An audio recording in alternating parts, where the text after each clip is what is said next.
کہ خدا اپنے پروگرام کو، اپنی مشیت کو انسانوں کی دنیا میں نافذ کس طرح سے کرتا ہے۔ رسول کا اور خدا کا تعلق یہاں سے پتہ چل گیا کہ خدا کی مشیت اس کے ہاتھوں سے وہ پوری ہوگی، یہ ہے دونوں کا تعلق۔ اسے ذہن میں رکھیے۔ آ جائیے اب نبی اکرم صلی اللہ علیہ وسلم کی بعثت مقدسہ کی طرف، جماعت مومنین کی طرف۔ اعلان کیا وَقَانَ حَقًّا عَلَيْنَا نَصْرُ الْمُؤْمِنِينَ 30/47۔ مومنوں کی مدد کرنا ہم پر فرض ہے۔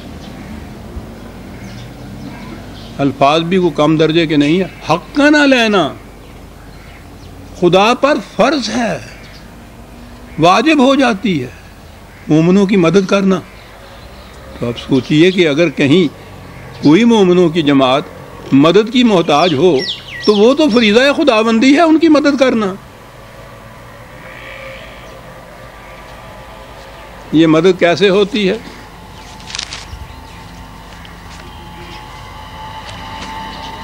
مکے کے مسلمان وہاں کی اذیتیں برداشت کرتے کرتے ایک حصہ تو ان کا ایسا تھا وہ ہجرت کر کے مدینے چلا گیا، وہاں جا کے انہوں نے اپنی مملکت بھی قائم کر لی۔ یہ دوسرا حصہ ابھی مکے میں رہ گیا۔ مکے والے پہلے ہی کچھ کام اذیتیں نہیں دیتے تھے، جب یہ دیکھا کہ ان کے ایک گروہ نے وہاں مملکت قائم کر لی ہے، یہ یہاں ہیں تو ان کا آپس کا رشتہ ہے، تو آپ سوچئے کہ ان کے ساتھ وہ کیا نہیں کرتے ہو۔ کہا یہ کہ ان مکے کے مستضعفین نے، مظلوموں نے خدا سے فریاد کی کہ ہمارے لیے کچھ انتظام کر، ہم یہاں سے نکل نہیں سکتے، کوئی ہماری مدد کو آ نہیں سکتا، اور یہاں کی اذیتیں اور تکلیفیں ناقابل برداشت ہو گئی ہیں۔ میں سمجھتا ہوں کہا ہوگا کہ تم نے تو کہا حقاً علینا نصر المومنین، مدد کرنا ہم پر واجب ہو گئی ہوئی ہے، تو اپنا وہ فریضہ آپ کب ادا کریں گے؟ خاک ہو جائیں گے ہم تم کو خبر ہونے تک۔ معلوم ہے کیا جواب دیا؟ ان سے کچھ نہیں کہا،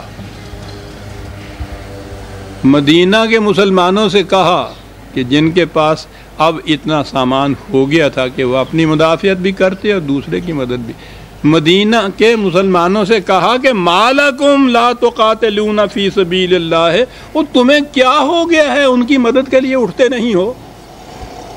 یعنی وہ خدا سے پکار رہے ہیں ہماری مدد کر، خدا نے کہہ رکھا ہے کہ ہم پر واجب ہو جاتی ہے یہ مدد مومنین کی، وہ پکار رہے ہیں، خدا کیا کر رہا ہے؟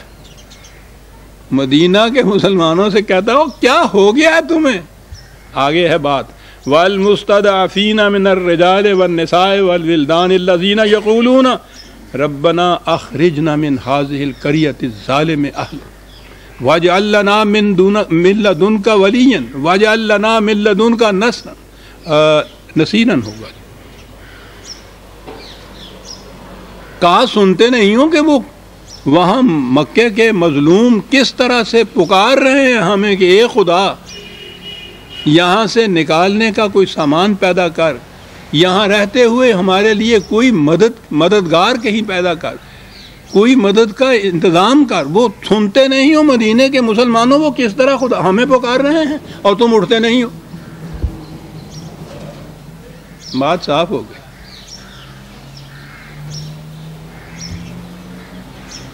پھر یہ اٹھے، یہ 4/75 4/75 یہ اٹھے، بدر کا میدان آ گیا، وہاں گھمسان کا مارکا پڑا، تلواریں چلی، تیر برسے، کامیابی ہوئی۔ یہ کون تلواریں چلا رہا تھا، کون تیر برسا رہا تھا؟ یہ مدینے کے مسلمان، یہی فوج جماعت مومنین کی سامنے نظر آ رہا تھا۔ لیکن وہ مشیت خداوندی تھی نا جو پوری ہو رہی تھی. آپ کو معلوم ہے جب اس کو ڈسکرائب کیا ہے اس جنگ کو تو کیا کیا ہے؟ فَلَمْ تَقْتُلُوهُمْ وَلَكِنَّ اللَّهَ قَتَلَهُمْ. انہیں تم قتل نہیں کر رہے تھے، ہم قتل کر رہے تھے. لو بھائی، وَمَا رَمَيْتَ إِذْ رَمَيْتَ وَلَكِنَّ اللَّهَ رَمَى. تم نہیں تیر چلا رہے تھے، ہم خود تیر چلا رہے تھے.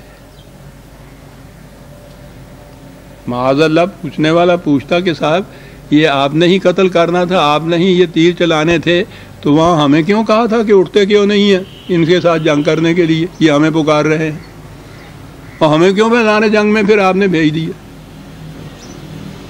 خود ہی قتل کرنا تھا. کیا بات تھی ان کی بھی. وہ سمجھتے تھے کہ ان الفاظ کے معنی کیا ہیں.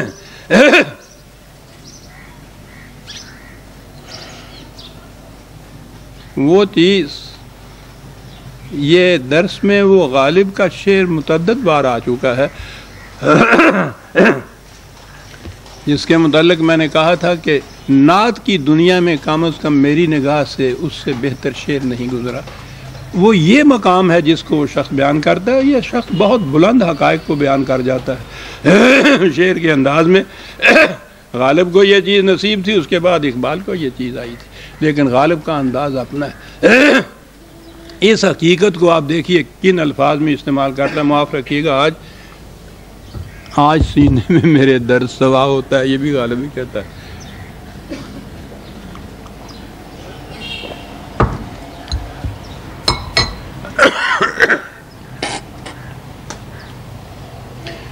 کچھ موسم کی تبدیلی کا اثر ہو جاتا ہے، کوئی بڑھاپا بھی ساتھ ہوتا ہے.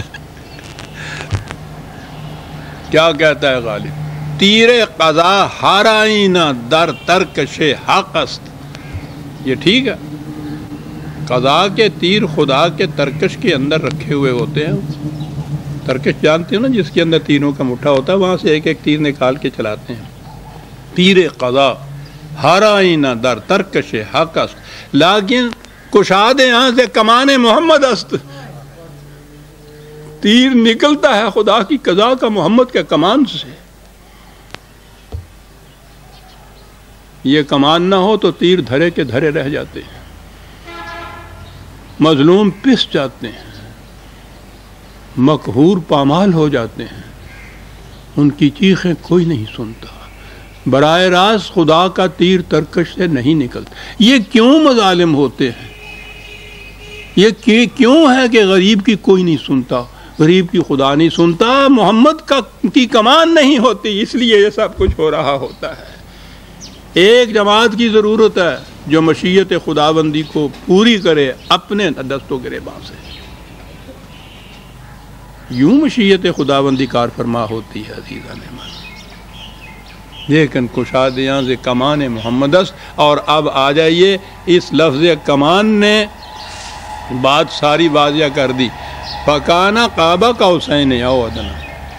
کہا رسول اس طرح سے خدا کا یہ پروگرام کہ وہ صاحب قوت بھی ہے، علم بھی رکھتا ہے، شدید القوا بھی ہے، ذو مرتن بھی ہے، یہ سب کچھ تو وہ خدا ہے. لیکن اس کے ساتھ اس رسول کو تیار کیا گیا ہے.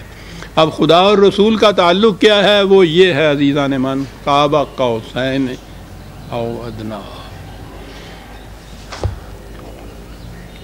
عربوں کے ہاں یہ روایت چلی آ رہی تھی کہ دو شخصوں نے جب آپس میں انتہائی رفاقت اور دوستی کا معاہدہ کرنا ہوتا تھا تو اس کی عملی شکل، وہ محسوس شکل اس کی یہ ہوتی تھی کہ وہ دونوں اپنی اپنی کمانیں لیتے تھے، دو کمانیں، ان کو اکٹھا ایک دوسرے کے اوپر رکھتے تھے، دو کمانیں. اور وہ کمانوں کے نیچے وہ جو چلہ ہوتا ہے وہ ایک دوسرے کے اوپر آ جاتا تھا، وہ ایک ہو جاتا تھا.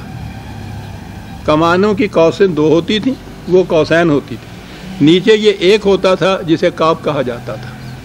وہ دونوں ایک اس کو کھینچتا تھا، دوسرا کمان کو کھینچتا تھا، وہ تیر چلاتے تھے اور اس کو کہتے تھے کہ پختہ ترین رفاقت اور دوستی کا